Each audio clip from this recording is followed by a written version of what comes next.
There comes a moment, a sacred, silent moment, when your soul whispers what your senses cannot yet confirm. The money is already yours. It is not far. It is not delayed. It is not lost. It is close. So close, it is brushing against the edge of your awareness, waiting only for your recognition. But hear this well. You must see the signs before you hold the substance. We have been taught to chase money, to sweat for it, to grind and to sacrifice in hopes that one day it might look our way. But what if I told you that money is not found through effort alone?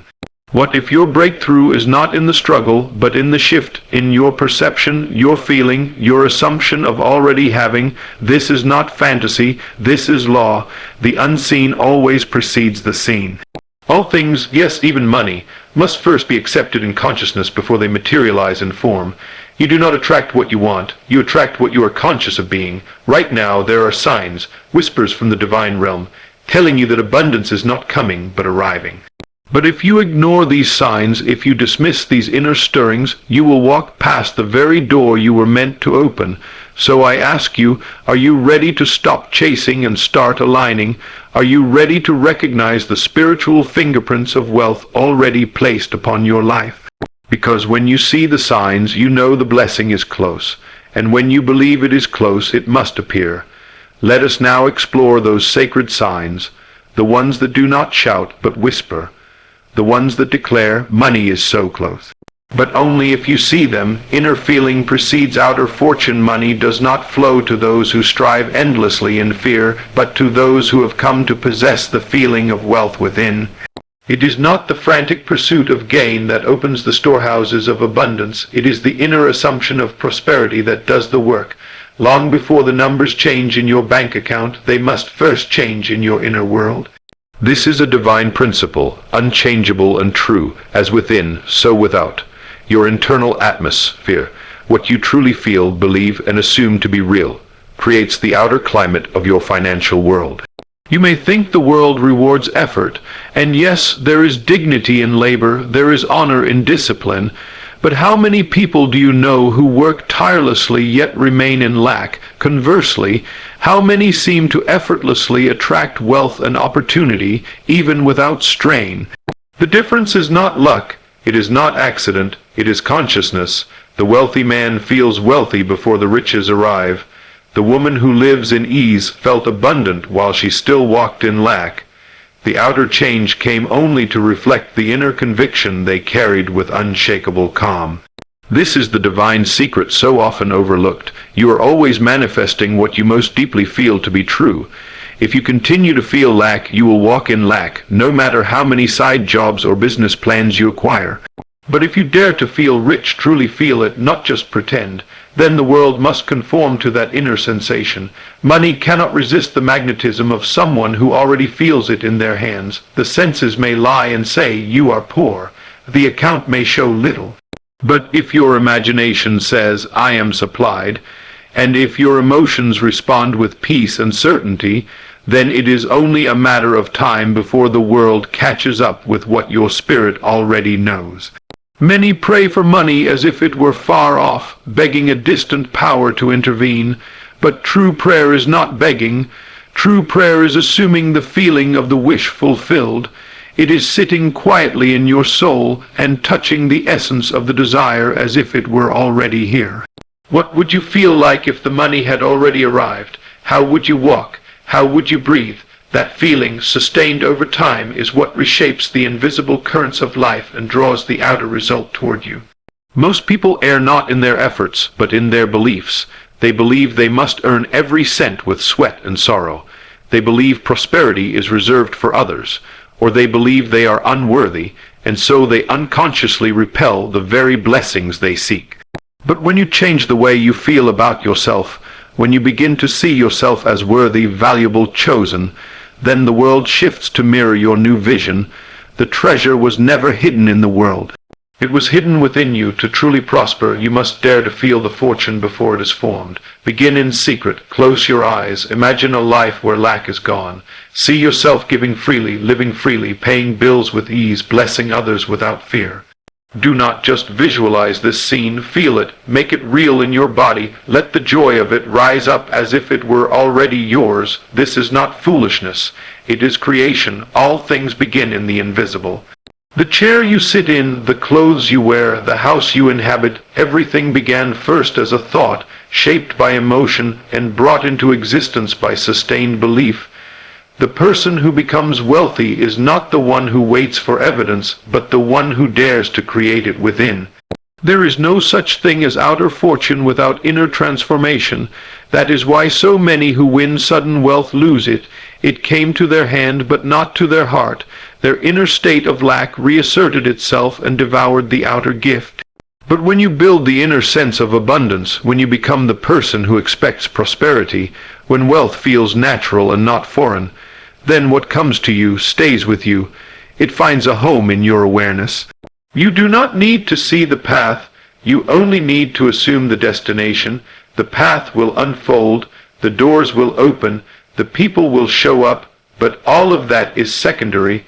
Your primary task is this: assume the inner feeling of financial freedom. Stay in it, live in it, let your imagination become more real than your reality, and the world must obey, for it has no choice but to mirror the image held firmly in your spirit. You are not waiting for money. Money is waiting for you, to wake up, to remember, to step into your divine inheritance, and you do so not through struggle, but through feeling. The feeling of already having, already being, already living in abundance. This is the seed that brings forth the fruit. You cannot wait until you see it to feel it. You must feel it first, and then you will see it. So when you wake tomorrow, do not ask, how can I get more? Ask instead, how can I feel more richly supplied now? The person who changes their inner atmosphere changes their entire life. Feel the wealth now, act from it, speak from it, rest in it, and money will come, not as a stranger, but as a reflection of who you already are. The sign is in your imaginal acts. There is a sacred place, unseen by others and untouched by the material world, where the true work of creation begins. It is not a bank, it is not a business meeting, it is not a job application or a negotiation table. It is the imagination. The most powerful sign that money is near is not found in the digits of your account or in some external shift. The truest sign is this: you have begun to imagine differently, you have started to see yourself in possession of what you desire, and more than seeing it, you are beginning to feel it. The world will always try to convince you that your dreams are foolish. It will point to your current conditions as evidence of what is possible, but your current life is nothing more than the harvest of yesterday's assumptions. You are not bound to your present situation.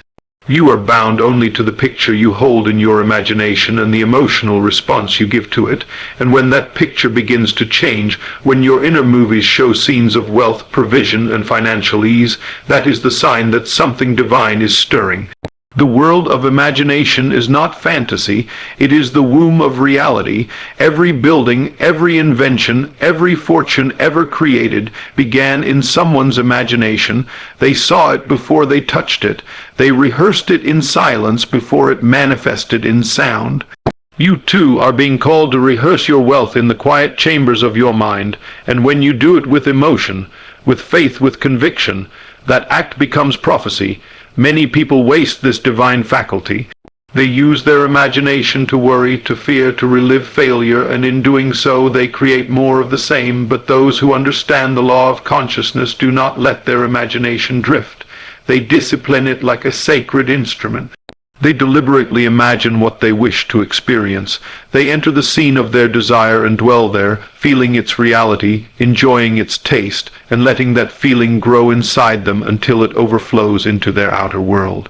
You may not yet see the money in your account, but have you started to imagine paying your bills with ease?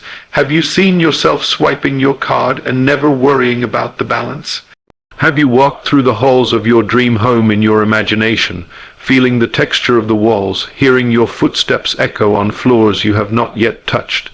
These are not daydreams, these are signs that wealth is approaching. They are the movements of spirit aligning you with the reality you are now calling into form.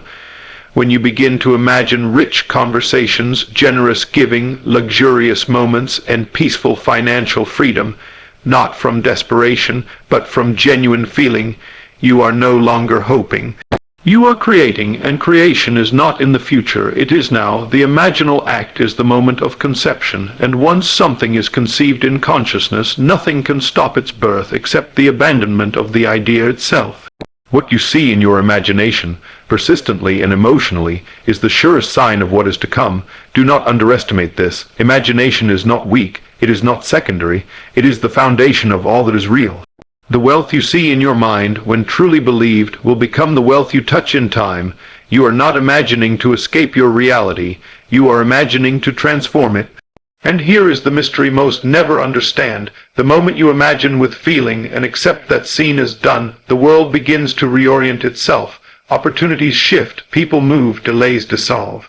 But it happens so subtly, so naturally, that you may think it's coincidence. It is not. It is the outworking of the imaginal act. You imagined, and so the law responded. There is no distance between imagination and manifestation, only time. And time, too, is under the authority of belief. If you persist in the assumption of wealth, it will come. If you doubt, it delays. The most important thing you can do is remain faithful to the vision you have imagined. Visit it daily, dwell in it, feel it more real than the world around you, speak from it, think from it, act as though it were already true, and it must become true. Let me tell you something you already know deep down. The future is not random. It is shaped, and the hands that shape it are not physical but spiritual. Your thoughts, your assumptions, your emotions, they are sculpting tomorrow. And so, if you have begun to imagine differently, if you now entertain images of increase rather than lack, if you feel the joy of provision even in the face of temporary scarcity, you have already stepped into a new realm. The old you is passing away, the new you is emerging, and money is being summoned to match the self you have become. If you catch yourself daydreaming about financial freedom and you feel relief instead of anxiety, pay attention. That is a sign. If you imagine having more than enough and you smile without effort, that is a sign. If the images of wealth no longer feel strange or distant, but familiar and rightful, that is a sign. The world responds not to your outer action first, but to the inner picture you hold with emotion. That is the language of creation. So I challenge you now, what are you imagining? What inner scenes are you rehearsing? If they are images of delayed debt or defeat, replace them, cast them out. Refuse to dwell in what no longer serves you. Instead, create a new picture, one of grace, one of abundance, one of favor and overflow. And feel it, not someday but now, for the kingdom of wealth is within you, and the signs that it is near are not written in the stars, but in your imaginative acts. They are the proof that you are aligning with what you have long desired. They are the evidence that heaven has heard and that manifestation is moving your way. Money is not waiting on the world to change. It is waiting on you to see differently, to feel differently, to imagine differently. The sign is clear. If your inner world is changed, your outer world must follow. The bridge is already forming. Walk boldly across it. Your fortune is waiting. Just beyond the door, your imagination has already opened. You feel unusually calm about your finances. There is a moment, often quiet and without warning, when something shifts inside you. The fear that once clung to your thoughts loosens its grip. The anxiety that once stirred at the thought of bills, debts, and obligations begins to fade. It isn't that your bank account has miraculously doubled overnight, or that you've received a sudden windfall. No, something greater has happened. You feel calm, peaceful, still, and that stillness is not ordinary. It is sacred. It is a sign that your financial breakthrough is not coming, it's already unfolding. You see, panic and desperation are symptoms of inner resistance. They reveal that you do not yet believe that your needs will be met. But when calm arises, it is proof that your soul has aligned with the answer. You are no longer trying to force the outcome. You are no longer doubting whether or not the provision will come. You simply know, without proof, without evidence, without confirmation. And that knowing, unshakable and serene, is the spiritual soil in which miracles grow. The world teaches us to believe in money only when it is visible. It says, when you see it, then you can rest, then you can rejoice, then you can feel secure. But the law of spirit says the opposite. It invites you to feel secure before the evidence appears, to feel wealthy while the physical world says otherwise, and when you do, your calm becomes the creative force that draws all things into order. What you feel with conviction must outpicture itself in the outer world, and there is no emotion more powerful than peace. This calmness is not indifference, it's not laziness, it's not passive wishing. It is a deep, grounded trust in the unseen reality. It is the inner posture of one who has already received, even if the world has yet to deliver. The one who is calm about money has already entered the state of possession. They have already accepted the gift in their heart, and so they rest, not in ignorance but in revelation, when your heart no longer races at the sight of a bill, when your thoughts no longer spiral in fear over how the money will come. When you no longer speak of lack, but of sufficiency, that is not a small shift, that is a miraculous sign. It means the vibration of fear has been replaced by the frequency of faith, and money is irresistibly drawn to faith. Calm is the divine signal that you have released the burden. You are no longer trying to make it happen through worry or mental strain. Instead, you have yielded to the truth that supply already exists, and that it knows your name. Your rest is not a withdrawal from action, but a realignment with power. In stillness, you become more effective than 10,000 anxious efforts. Why? Because the calm mind allows clarity, and clarity invites inspired direction. Have you noticed that the most powerful manifestations often come when you've stopped trying to control the outcome, when you let go, when you surrender, when you decide to enjoy life despite the circumstance? That is when the phone call comes, the door opens, the check arrives. That is not coincidence. That is the result of calm. It is the magnetic force of inner trust attracting what belongs to you. So many unknowingly delay their blessing by clinging tightly to fear. They believe that worry is a form of control. That anxiety is a necessary motivator, but fear clouds vision, it scrambles intuition, it chokes the flow of abundance. When you are afraid, you are not in harmony with the answer. You are in resonance with the problem.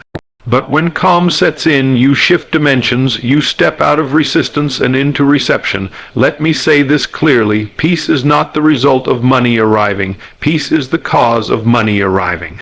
If you can feel peace about your finances before the solution shows up, then you have already stepped into the solution itself. You are no longer waiting for change. You are becoming the change, and the outer world will simply catch up. This unusual calm is not something you force. It arises when you have truly begun to believe. It comes when you have rehearsed the scene of financial freedom so many times in your imagination that it no longer feels foreign. It feels natural. And once it feels natural, it must manifest. The world cannot withhold from you what you have accepted as real within yourself. Perhaps you've experienced this calm already. Perhaps you've gone to bed and for the first time in weeks you didn't worry about the morning. You felt strangely okay, even though nothing had changed on the outside. That was not just a good mood, that was alignment. That was your spirit saying, it is done. And if you hold on to that calm, if you protect it, nurture it, and keep returning to it, then your outer life will begin to reflect it with astonishing speed. This calmness does not mean you will never act. But your actions will now come from inspiration, not desperation, from overflow, not emptiness. When you are calm, you become sensitive to divine nudges. You hear the still, small voice. You sense the right moment to move, the right opportunity to pursue. You are no longer rushing into random efforts, but responding to revelation. This is the power of peace. It makes you wise. It aligns your timing. It multiplies your effectiveness. You do not need to fear your finances anymore. You do not need to rehearse worst-case scenarios. Instead, rest in this truth. Your provision is certain. Your source is not limited. Your supply is not late. It is already assigned to you, already prepared, already moving toward you. Your calm is the container that holds the blessing until it arrives. So if today you feel an unusual calm about money, do not dismiss it. Do not let the noise of the world talk you out of it. That calm is more prophetic than any bank statement. It is the voice of God within saying, be still and know. It is the evidence that the shift has already taken place in your consciousness and now must unfold in your circumstances. Guard that calm. Return to it. Feed it with thoughts of gratitude, with images of abundance, with declarations of truth.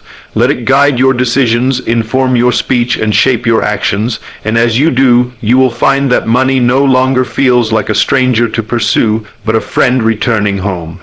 You no longer seek, you expect. There is a holy turning point on the journey to financial breakthrough, a moment when you stop seeking and start expecting. You stop chasing after money and you begin to walk as though money is chasing after you. This is not arrogance, this is not wishful thinking, this is the fruit of faith. Seeking comes from lack, expectation comes from knowing. And when you reach the place where your inner conviction outweighs outer appearances, when you look into the invisible and see with clarity what the visible has not yet revealed, that is the moment when heaven responds. The seeker is restless, always watching, always waiting, always questioning. When will it come? How will it happen? Will it be enough? But the one who expects has entered into rest. They are no longer moved by appearances. They are no longer anxious about timing. They no longer beg, plead, or strive. Why? Because they know that what is theirs is already done. It is already finished in the unseen realm, and expectation is the sign that the inner man has received it, before the outer world gives proof. To expect is to walk in the end state, to dwell in the assumption of fulfillment. It is to rise from prayer and go forth with assurance. You don't expect what you doubt, you only expect what you have accepted as real. And this is the key to manifestation. Reality conforms itself to what you persistently assume with conviction, not what you wish, not what you hope, but what you expect. Expectation is not passive, it is not idle waiting. It is an active agreement with the unseen. It means your thoughts, your feelings, your decisions, and your language now operate as if the thing you desire is already on its way. You are no longer trying to convince yourself. You are now acting from the reality, not toward it. Think of the difference. The one who seeks is always reaching forward, eyes strained, hoping to grab hold of something they believe is far away. But the one who expects simply opens their hand. They know the blessing is near, so near it cannot miss them. Their faith becomes magnetism, their stillness becomes strategy, their rest becomes authority. When you expect, you stop rehearsing failure. You stop preparing for rejection, you begin preparing for increase. You clear space, you make room, you open the drawer where the check will go, you tidy the place where your business will flourish. You act as though the thing already belongs to you. Expectation is the highest expression of faith. It says, I don't just believe it can happen, I know it will. And when that knowing becomes your dominant vibration, everything around you must yield. The unseen begins to take shape. People, events, conversations, and resources begin to align with the new pattern of consciousness you now hold. You are no longer attracting from lack. You are radiating from fullness. You are not seeking supply. You are embodying the truth that you are supplied. And that inner shift produces external evidence. You begin to notice divine coincidences, meetings, messages, moments of favor that could not have been orchestrated by logic. What is happening? The outer world is mirroring the inner expectation. The vibration you hold becomes the world you live in. The change you made in the secret place is announcing itself in the open. But here is the mystery. Many do not recognize this sign because they are still looking for money to come from the outside first. They are still trying to use willpower and force, but the one who expects no longer demands signs. They become one. Their very presence carries a calm authority. They walk into rooms with confidence. They make decisions without fear. They carry the energy of someone who has already received what the world says is still on the way. Expectation is not about time. It's about assumption. You can expect something in an instant, even if it hasn't yet arrived. And once you live in that assumption long enough, time must bend to meet you. This is the law of consciousness. The outer must conform to the inner. Life mirrors belief. If you expect lack, you will confirm lack. But if you expect abundance, not someday but now, you call it into the present. The most powerful people are not always the loudest. Sometimes they are the ones who sit quietly with unwavering expectation. They do not announce their faith with shouts. They live their faith through calm, consistent, expectant alignment, and this alignment draws provision to them like a magnet. They don't run after opportunity. Opportunity finds them. They don't strive for clients, partnerships, or ideas. Those things are drawn into their orbit by the silent pull of expectation. Look at the fruit of your life. Are you seeking or expecting? Are you still begging the heavens, or have you begun to thank God for what is already yours? Are your thoughts still filled with uncertainty, or have they become pregnant with assurance? The answer is not in what you say once. it's in what you assume repeatedly. Expectation is a habit of belief. It is the unconscious tone of your inner life, and when that tone changes, your world must follow. You no longer visualize to get something, you visualize because it's already yours. You no longer affirm to convince yourself. You affirm because it's now your truth. You speak from the mountaintop, not about it. You are not seeking the door. You are standing in the room, and from this position you can never be denied. Expectation also means you are emotionally unmoved by delays. You no longer panic when the calendar shifts. You do not measure divine timing by earthly clocks. You know that once it is accepted within, it is inevitable without. So you expect in silence. You expect in joy. You expect even in the face of contradiction, and this expectation becomes your shelter, your strategy, and your supernatural advantage. The world may call it delusion, let them. They don't understand that faith speaks things that be not as though they are, and in doing so they become. You are no longer trying to believe, you have believed, and that shift, invisible though it may be, is the sign that the financial transformation you have waited for is no longer a distant possibility. It is a present reality, just waiting for its time to appear. So expect it, not with tension, not with demand, but with that quiet, unshakable knowing that says, of course it's coming, it's already mine. Walk as if your name is already on the blessing. Breathe as if the provision is already in the room. Give thanks as if the account is already full, because in truth it is. The outer world just hasn't caught up yet, but it will, it always does, for those who no longer seek, but expect. Opportunities begin to find you effortlessly. There comes a sacred moment in the life of one who has awakened to the true creative power within, when effort is replaced by ease, and chasing is replaced by attracting. You no longer have to knock on every door or strive with sweaty desperation to be noticed, chosen, or remembered. Something shifts deep within, and suddenly the right people appear, the right ideas arrive. The right opportunities unfold before you, not through force, but through alignment. This is the realm of divine orchestration. It is not magic, it is law.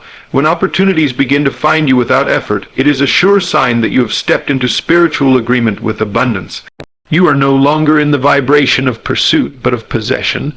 You are no longer demanding life to prove itself. You are embodying the truth of who you are, and life must respond accordingly. This effortless flow is not random. It is the inevitable outcome of conscious inner transformation. Most people believe that opportunities are rare, external things, granted to the lucky few, bestowed from the outside in. But in truth, every opportunity is a mirror. It reflects the state of consciousness you dwell in. When you live in lack, you attract struggle, but when you live in sufficiency, aligned with the knowing that you are already whole, already wealthy, already favored, opportunities begin to locate you like heat, seeking signals. This shift doesn't mean you sit idle or become passive. No, your stillness becomes receptive instead of stagnant. Your energy becomes open instead of anxious, and in that openness, inspiration flows. Direction becomes clear. People sense something different about you. They feel drawn to your frequency. You don't need to impress them. Your inner state does the talking. When you are no longer driven by fear, when your actions are not fueled by panic or scarcity, you become magnetic.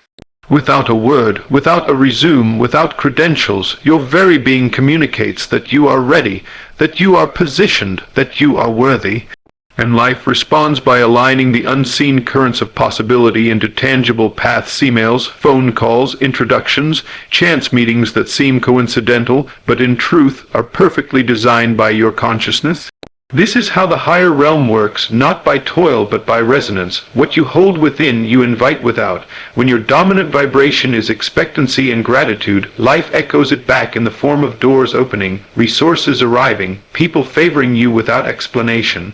You are not hustling for scraps. You are sitting at the table of the prepared. An opportunity is drawn to you because it recognizes your readiness. Many struggle because they are looking for opportunity through the lens of desperation. But desperation repels what you desire. It is the signal of lack. It screams, "I do not have," and therefore creates more experiences to confirm that belief. But when you carry yourself as already having, when you move in faith rather than fear, when your inner dialogue says, I am guided, I am provided for, I am blessed, then you activate a field of attraction that works without effort.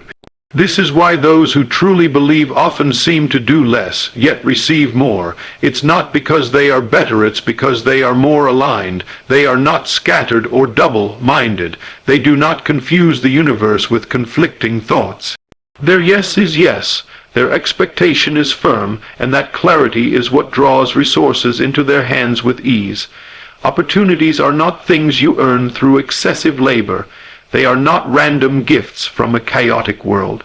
They are reflections, organized by the deeper dimension of your being, as within, so without. When your internal world is filled with fear, you meet closed doors. When it is filled with peace, you encounter divine openings. When it is filled with confidence, life answers with possibility. Let us be clear, you were never designed to live by toil alone. Your life was meant to flow in cooperation with the divine. There is a rhythm, a frequency, a current that carries you when your heart is aligned. And when you enter that rhythm, through faith, imagination, and stillness, things begin to find you, the client you never chased, the job you didn't apply for, the investment you hadn't considered, the conversation that leads to breakthrough. These are not accidents, they are signs that you are in harmony with your higher self. This is not about inactivity. You still move, you still speak, you still build, but your movement is inspired, not pressured. Your work becomes an extension of inner knowing, not an escape from fear. You are not grinding in panic, you are creating in faith. That is why things start coming together. That is why delays disappear. That is why people say, I don't know why, but I feel led to help you. They are responding to the invisible signal your consciousness is releasing. You must understand this. The world is not moved by your effort alone. It is moved by the energy you release. If your mind is fixed in lack, no amount of hustle can fix that. But if your spirit is anchored in abundance, even the smallest step will produce favor. This is the spiritual secret behind every person who seems to receive too much with too little effort. They are not lazy, they are aligned, and you can be too, but you must make the inner shift from trying to being, from chasing to choosing, from panic to peace, from how will I get it, to it is already done. That shift is the birth of divine flow. That shift is the signal that attracts the solution. The moment you stop striving to make something happen and start allowing it to come, the world rearranges itself to match your belief. People will notice. They will wonder why doors are opening for you. They will ask what changed, and you may smile and say little, because how do you explain that the real work was done in silence, that the most powerful thing you did was choose to see yourself differently, and the world obeyed? You do not have to beg life anymore. You do not have to scream into the void. You do not have to perform for approval. You only have to stand in the knowing of who you are and what you have already accepted within. From that place the phone rings, the contract comes, the check arrives, the invitation appears. It may feel sudden, but it's not. It's been forming all along, waiting for you to become the person who could receive it. When opportunities begin to find you, take it as confirmation. Your internal world has become fertile. Your belief has matured. You no longer manipulate. You magnetize. This is the ease that follows alignment. This is the reward of trusting the unseen. This is the evidence that your consciousness has shifted from I need to I am. And so now you don't ask if it will happen. You ask, what do I need to do today to stay in alignment? Because you know that in alignment everything comes. Everything flows, and opportunities once chased now arrive without effort. Carried on the wings of the reality you finally believed, money is so close, but only if you see these signs.